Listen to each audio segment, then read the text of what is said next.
დიუშენის კუნთოვანი დისტროფიის მქონე ბავშვების მშობლები მედიკამენტებთან ერთად მულტიდისციპლინური გუნდის შექმნას ითხოვენ. დღეს ორგანიზაციამ ერთად ვებრძოლოთ დიუშენის კუნთოვან დისტროფიას ამ საკითხთან დაკავშირებით პრესკონფერენცია გამართა. როგორც ორგანიზაციის გამგეობის თავმჯდომარემ ზაქრო გვიშიანმა თქვა, ქვეყანაში ასეთი გუნდი არ არსებობს. მისივე განმარტებით გუნდის დანიშნულება იმ პრობლემების თავიდან აცილებას უკავშირდება, რომელიც შიდა ორგანოების პათოლოგიებსა და გართულებებს უკავშირდება.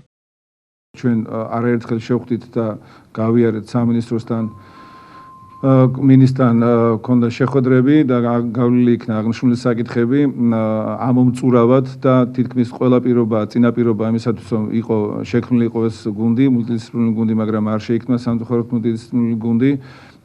მულტიდისციპლინური გუნდი თავიდან ააცილებს იმ პრობლემებს, რაც შეიძლება იყოს შიდა ორგანოების პათოლოგიები, გართულებები. ჩვენ ამ გართულებებით გარდაგვეცვალა ამ ხნის განმავლობაში ამ ბრძოლის პერიოდში 3 ბავშვი რამოდენიმე ეტლში ჩაჯდა და არ ვიცით რა გართულებების შესაძლოა მიმდინარე გართულებების შესაძლოა ქონდეს ამ ბავშვებს, რომლებსაც აქვთ აღნიშნული დიაგნოზი. ბავშვი, რომელსაც კუნთების რესურსი აღარ აქვს დარჩენილი, იმას აღარაფერი აღარ ეშველება. ჩვენ რაზე ვიბრძვით ახლა? ჩვენ ვიბრძვით იმაზე, რომ ეს კუნთების რესურსი შენარჩუნდეს მაქსიმალური ყველა საშუალებით, რაც კი აქვს სახელმწიფოს, საზოგადოებას და მშობლებს, რომ ბავშვებს შეუნარჩუნოთ კუნთების რესურსი. 1 წლის მერე და 2 წლის მერე საშველი აღარ იქნება და ამ ბავშვების მდგომარეობას უკან ვეღარ შემოვატრიალებთ. მინისტრი ამბობს ესეთ რაღაცას, რომ მე ბავშვის 1 წელი, 2 წელი და 3 წელი არაფრად არ მიღირს და ამაში მე ფულს არ ჩავდებ. მე არ ჩავდებ ბავშვების კუნთების 1 წლიან, 2 წლიან და 3 წლიან გახანძლებაში მე ფულს არ ჩავდებ, ამას ამბობს მინისტრი.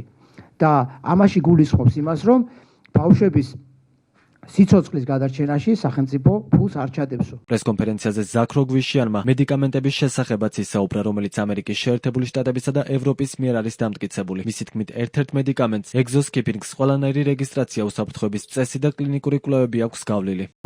ბუნებრივია ამ პროცესს თან ახლავს გარკვეული ბარიერები, რადგანაც ჩვენს ქვეყანაში უკვე რეგისტრირებული არის ერთ-ერთი მედიკამენტი ეგზოსკიპინგი.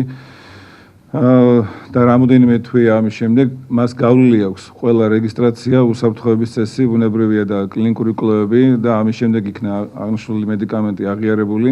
გარკვეული თვეების შემდეგ და ბუნებრივია აღიარებულ მედიკამენტზე ახლა იმის საუბარი, რომ შეიძლება ეს არ იყოს უსაფრთხო და ეფექტური, არის დაუშვებელი. ასევე არის არაერთი მედიკამენტი და ბუნებრივია ჩვენი მიზანი არის ჩვენი შვილების გადარჩენა, იმ ბავშვების გადარჩენა, ვისაც აქვს აღნიშნული დიაგნოზი, მათ აქვს სრული უფლება იმის, რომ ისწავლონ, განვითარდნენ, მიიღონ სრული სამედიცინო მომსახურება და მით უმეტეს ისეთ დაავადებას, როგორც არის დიუშენის კუნთოვანი დისტროფია და დღეს არაერთი ქვეყანა აღნიშნავს ამ დაავადების პროგრესის შეჩერებას, დამარცხებას. ასევე არის უამრავი მედიკამენტები კვლევის და დასრულების ფაზაში.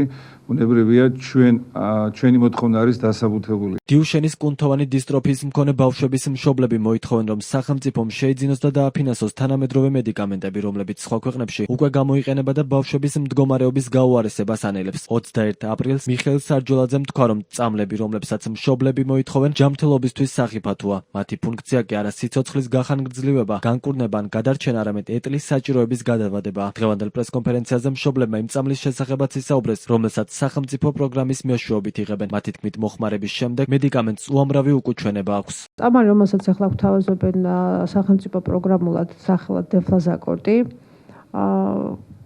რომ მოვიძიოთ და მოძიებაც არ უნდა სახლში იმდენი გვაქვს მოკლედ უკუჩვენებები ამ მედიკამენტის და გამოვაქვეყნოთ და ალბათ გამოვაქვეყნებთ კიდევაც. წამალს აქვს უამრავი უკუჩვენება. ჰორმონია წამალი,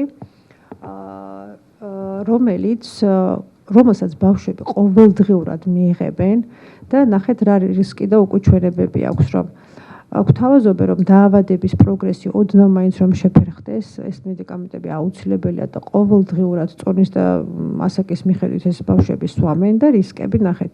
ბავშვები აღარ სიმაღლეში იზრდებიან. აქვთ მხედველობის პრობლემა, აქვთ ჰორმონალური დარღვევების პრობლემა, ღვიძლის პრობლემა, წონის მატება, ანუ მოკეთ ამ მედიკამენტს ვასმევთ და პარალელურად ყოველ თვე ვიკვლევთ, რომ რამე არ გაიპაროს გართულება ამ ჰორმონების ფონზე. დიუშენის კუნთოვანი დისტროფია იშვიათი გენეტიკური დაავადებაა, რომელიც ადრეულ ასაკში კუნთების განლევას, ეტლზე მიჯაჭვულობასა და ფატალურ შედეგს იწვევს. საინიციატივო ჯგუფის ცნობით, საქართველოში ამ დიაგნოზით 100-მდე ბავშვია რეგისტრირებული. უკვე წელიწადზე მეტია, რაც მშობლების შვილებისთვის შესაბამისი მედიკამენტების შემოტანას ითხოვენ. ასევე ორ თვეზე მეტია ისინი ირაკლი კობახიძესთან შეხვედრას ცდილობენ და მთავრობის კანცელარიასთან აქციას მართავენ, თუმცა უშედეგოდ.